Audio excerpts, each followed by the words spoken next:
El guaraní fue siempre ese idioma secreto, digamos, por expresarlo de alguna manera. Fue ese tesoro, digamos, que se correspondía esencialmente con el ser guaranítico, Sí. y al que accedieron algunos europeos desde la Pasión, por ejemplo, los jesuitas, ¿verdad? Sí. Pero que en todo tiempo, desde la guerra a Guazú hasta un partido de fútbol por la eliminatoria ahora, es ese idioma secreto de los paraguayos, ¿verdad? Así mismo, yo creo que todo lo que hace a nuestro ser, a nuestra identidad, en un alto porcentaje está expresado en guaraní. Entender al paraguayo sin el guaraní es imposible. Es imposible. Todo está en guaraní. Si vamos a eso que mencionaste de la historia y nos adentramos en tiempos de la Guerra Grande, de la Guerra Guazú, ¿en qué idioma hablaron los niños mártires? Hablaron inglés, chino, alemán, ¿no? Hablaron guaraní. Las mujeres de Pirigüí, el propio comandante de plaza, Pedro Pablo Caballero, ¿verdad? Él, ¿qué idioma habló? Y habló guaraní, hablaron todos guaraní. Fuimos a la Guerra del Chaco después, Estigarribia, estratega como ninguno, declara el guaraní como idioma de las tropas paraguayas. Hay una interesante anécdota donde una tropa paraguaya llega a un único puesto de agua y del otro lado eran más o menos cerca de 700 hombres. La mitad ya no estaban en condiciones de continuar peleando. Y del otro lado informan que venía una tropa muy numerosa de bolivianos, de casi 10.000. Y piden socorro al comanchaco. Y el comanchaco les responde con una frase que decía: con eniré, caballuje timambos apuyo j pendepiari. Lo primero fue fácil, con eniré al amanecer. Sí. Lo inentendible, lo inexplicable, impresionante fue caballuje timambos apuyo, un caballo de 3 patas, ni siquiera entero el caballo. Irá por ustedes, j pendepiari. Y lo que jamás los bolivianos pudieron entender fue que caballuje timambos apuyo en realidad era el tercer cuerpo de caballería. No. Que nunca andó a caballo y siempre anduvo a pie. Era el código enigma de los paraguayos, era el guaraní durante la guerra. Así mismo, así mismo. Y eso se dio en muchas otras circunstancias. Entender por eso esa manera tan peculiar que tenemos de ver las cosas, analizar las cosas. Inclusive es fácil eso para un paraguayo entender un ñenga. Claro. A un extranjero le cuesta... Y no tiene sentido a veces. Y no tiene. David, ¿qué es la lengua guaraní en términos de construcción cultural comparativamente con otras lenguas originarias de América Latina y todo lo que se pueda comparar en origen en relación a otras? Bueno, en realidad podemos ver desde varios puntos de vista, pero uno de ellos podemos considerarlo al guaraní como un hito de resistencia en América. De casi, si se quiere, 1000 lenguas que habían a la llegada de los conquistadores. Hoy 1000 lenguas. Sí, hoy restan menos de 250. Y cuando decimos... Cuando decís lenguas, hablas genéricamente, sin discriminar lenguas, dialectos, Claro. Formas de expresión en general. Formas de expresión en general, ¿verdad? Todavía no hablamos de lenguas versus dialecto, por sí, ejemplo. Bueno, en el caso por poner ejemplos de algunas de las que hoy sobreviven, porque en realidad sobreviven, en el caso nuestro acá están los angaité, los guaná, los sanapaná, que en promedio son entre 300 y 400 últimas personas. Te decía yo hace un momento, 11.000... Y esas no son lenguas... No son guaraní hablantes. Sus sí. lenguas son tan diferentes como decir griego, chino y ruso, griego. ¿verdad? ¿Sí? Así de diferentes son. O sea, ¿cuáles son esas? Y, por ejemplo, los angaité, los guaná, los sanapaná, ellos pertenecen ellos no tienen ninguna familiaridad con el guaraní. Lingüísticamente son diametralmente opuestos, si se quiere. Y ellos tienen una lengua genérica, una lengua general que es el mascoí. Y dentro de esa lengua están los guaná, los angaité, sanapaná, toba y lengua, los enset, como hoy se los conoce. Y luego están, por ejemplo, los samucos, Allí vamos a encontrar a los Macá, a los Nivaclé y a los Manyuy, que están ya en la frontera con la Argentina y con Bolivia. Y estamos hablando de un promedio de 400, 500 últimas personas, comparado, repito, con el guaraní. Por eso te decía, un idioma de resistencia, porque acá se dio un fenómeno único en el mundo, que los lingüistas en general son atrapados por eso, ese fenómeno de haber sido la lengua más hablada de la región. Sin embargo, hoy los guaraní hablantes nativos equivalen más o menos a 60.000 personas del total de 8 millones de paraguayos que somos. Increíble. En este mismo programa hablábamos con José Zanardini en algún momento sobre el nacimiento de las comunidades originarias en América Latina. Y él aventuraba una teoría que digamos, se trata de corrientes originarias del Oriente, Sí. las que llegaron a través del extremo norte. Y mi pregunta que no correspondía preguntarle a Zanardini, sino a usted precisamente, es: ¿hay algún nexo que se pueda encontrar con facilidad y con seriedad científica entre las formas de hablar de estas otras regiones del mundo y el guaraní, o no se ha comprobado? Sí, primero con respecto al tema de la, Estoy hablando de Oriente, de la migración. claro. Susnik es la que definió 3 corrientes lingüísticas. La del Paleolítico, que ingresa por el actual estrecho de Bering. Gente nómada por necesidades alimentarias, en varios miles de años llegan y van poblando América del norte a sur. De Alaska para abajo. Sí. Y luego hay otra del Mesolítico que llega a América por el centro. Y una del Neolítico que menciona Susnik, que es la que llega de origen australoide, australiano, que llega a América por la actual isla de Pascua e ingresa acá. Nosotros tenemos, y se calcula más o menos esta última corriente, entre 15 y 20 mil años. De eso nosotros tenemos un último estudio que se hizo en la zona de la Mambay, que hizo un grupo multidisciplinario que vino de España, trabajó en el territorio de los famosos Paín Tabitená, y allí los estudios hechos con la técnica del carbono 14 descubrieron 12.000 años de antigüedad para los restos fósiles que se encontraron allí. Cuando se hicieron las excavaciones de Itaipú, por ejemplo, en el Museo de la Tierra Guaraní, hay fósiles que tienen entre 8.000 y 10.000 años.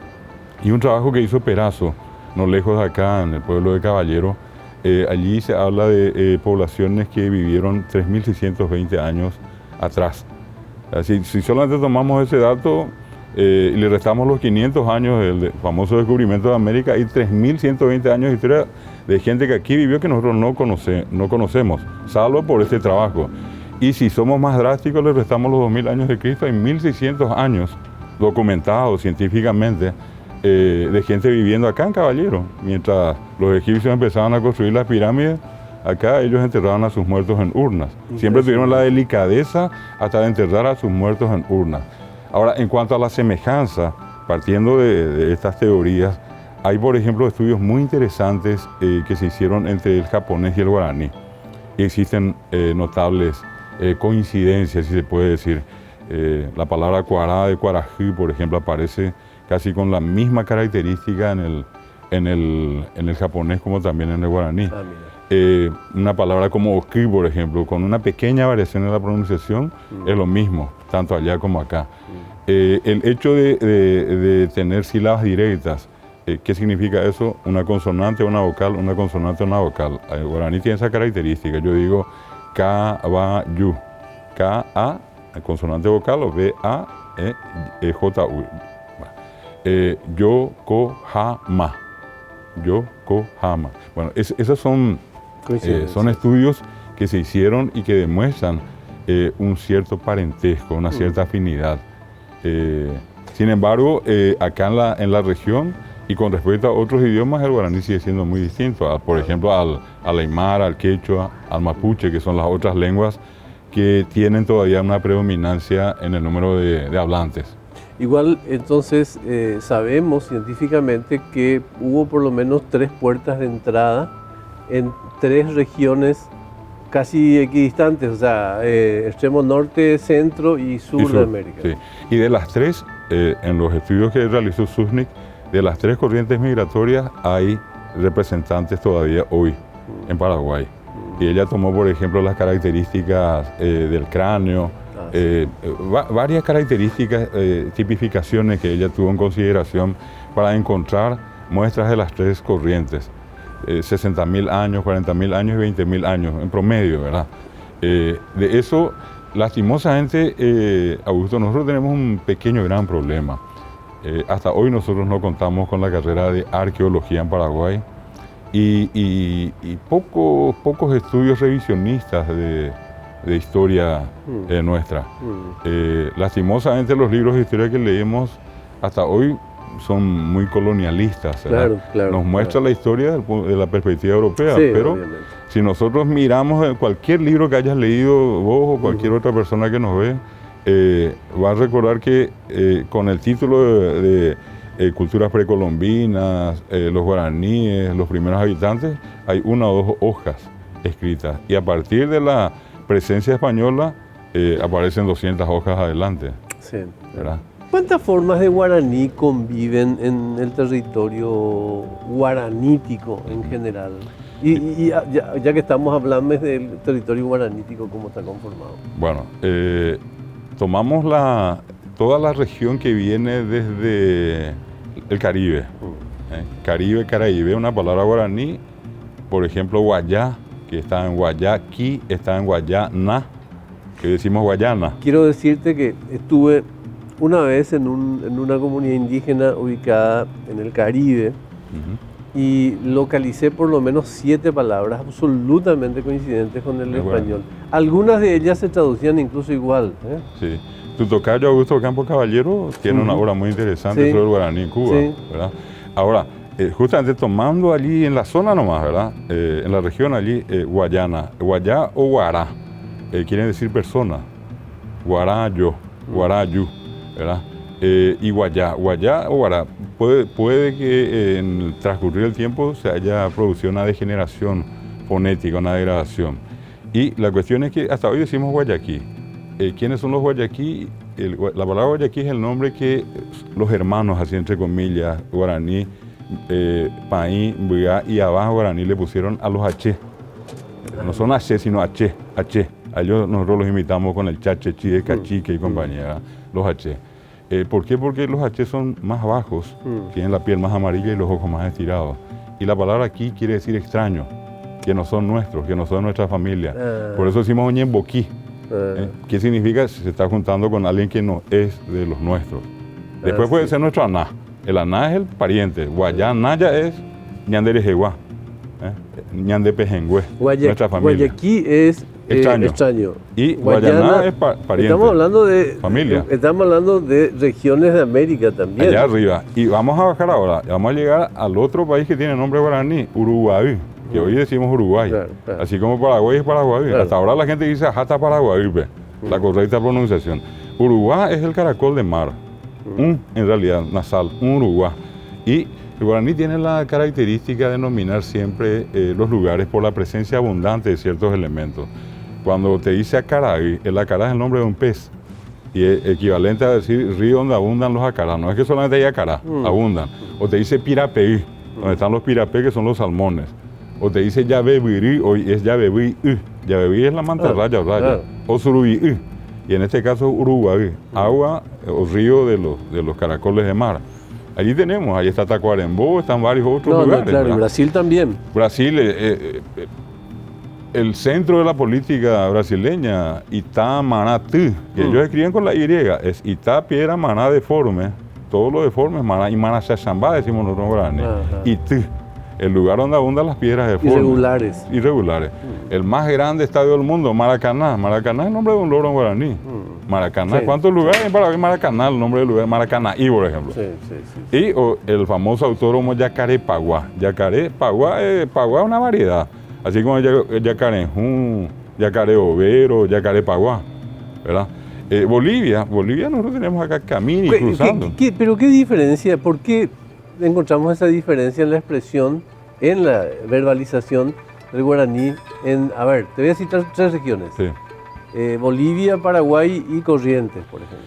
Te doy la respuesta tomando un símil, un caso parecido. ¿Por qué hablamos diferente el castellano en Paraguay, en la Argentina, en Chile y en Colombia? Y son regionalismos. Allí vamos a caer en lo que dijiste. Obviedad pura, sí. Bueno, dialectos. Son variedades dialectales. Igual nos entendemos, pero cada uno le pone un matiz. Un chileno te dice la guagua, no te dice el bebé. Claro. Es más común entre ellos. ¿Verdad? Acá Claro. probablemente digamos bebé o mitaraí o mitaí. Es menos probable que digamos una criatura. Claro. Llamarle puede ser mitaí. Mitaí, ¿verdad? Mitacuñaí. Bueno. Entonces, esa es la diferencia. Los bolivianos, por ejemplo, le ponen el acento llano. Y ellos en vez de decirte irendahue, te dicen irendahue. En vez de decir ibibobo, te dicen ibibobo. En vez de decirte mini chico, te dicen camiri. En vez de decirte, por ejemplo, burubisha, te dicen burubisha. La variedad correntina, chachechi, chamigo, hei cheve, hei chupé. Esa es una característica del guaraní regional. Y otra vez nosotros tenemos acá nuestra peculiaridad con nuestros amigos del Guairá, ¿verdad? Que te dicen ayoarey. Es maravilloso. ¿Cómo qué dicen? Ayoarey te dicen, no te dicen ayoajei, ayoarey, ayepuirey, no te dicen ayepuirey. Hasta hoy, ¿verdad? Ojo oyaorey, se fue a lavar la ropa. Ojo oyaoyohei, y es oyaorey es lavar la ropa. Y ayoarey es lavarse la cara. Qué mala costumbre esto de homogeneizar. O sea, tener conceptos homogeneizadores en tanto la cultura es tan variada, ¿verdad? Sí. Y probablemente tenga que ver con la ignorancia, ¿verdad? Probablemente cuando nos manejas, digamos, crees que todo el mundo pasa con frecuencia con aquellos que te dicen, no, en Paraguay no hay una cultura variada en términos gastronómicos, pero anda a recorrer el país y te vas a enterar, ¿verdad? Sí. Hay otros ejemplos así como el que citas en Guairá, incluso te ampliaría el espectro de cómo hablamos en general, no solamente el guaraní, sino el yopará también. Claro, y justamente una cosa que comentábamos un momento antes era que nosotros tenemos una serie de prejuicios y esos prejuicios caen más y con más fuerza y despiadadamente sobre el guaraní y no queremos entender que ese mismo yopará que tenemos, que es la mezcla, en realidad un yejeá, también ocurre en el castellano. Por eso te decía, dentro de esa expresión desenfadada de la gente, esa expresión coloquial, popular, sale con facilidad para nosotros venina, andátena. La terminación nada es guaraní, no es castellano, y eso es un yopará. Decirle que, llevarle que, contarle que qué es guaraní, es yo queré que, qué pio querés, yo ni uno sabía, qué hora pio tenés hina vos, ni siquiera es vos nomás, qué hora pio tenés hina vos. Cualquiera entiende. Hay una traducción literal del... La expresividad del guaraní. La expresividad. No es lo mismo que vos le digas a alguien vení, que decirle vení na. Que darle una orden cerrada y decir vení que es yaque. Yo ya era hipótesa, pero eso se puede suavizar con un na y decir eyu que na. Pero podés suavizar más cuando le decís a alguien eyumi que na, eyumi. Es muy que es diferente a ayuna. Es muy notable y yo también percibo que tiene que ver con una especie de complejo de inferioridad que nos asola y nos azota históricamente. El hecho de, por ejemplo, criticar estas incorporaciones que tiene el paraguayo hablado y no asumir que en todas las lenguas del mundo existen incorporaciones así, ¿no? Tal cual. Nosotros inclusive... Cada región de los Estados Unidos tiene sus modismos. Sí, el Spanglish.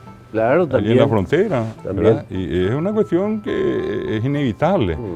Nosotros mismos tenemos otro fenómeno con el portuñol, pero también está el caso de la mezcla del guaraní con el portugués. Y cuase pineu te dice el que está en Pedro Juan. Una vez veníamos con mi señora de Bellavista Norte y escuchábamos una cachaca que decía Yajata Lanchonete, pintoresco, pero el que está allí entiende, porque eso no está ni siquiera en castellano, ¿verdad? Y una señora allí en Bellavista Norte hace 3 discursos en un segundo. Acá le dice a alguien, lleva esto y trae. De fulano yo mismo, vos tenés que traer, ¿verdad? Pero en una fracción de segundo, una habilidad mental tremenda. Claro, es hablar 3 idiomas. Sí.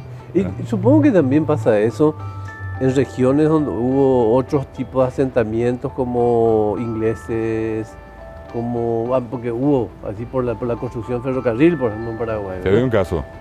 En Concepción y en la zona del norte, la gente no te dice grande, ni te dice tuixá. Te dice, herado yaguarete. Herado. Herald. No te Tuixaba, puedo cruzá. Allí se inglés se puro. dice. Inglés, está metido allí. Herado en yaguarete. Herado yaguarete.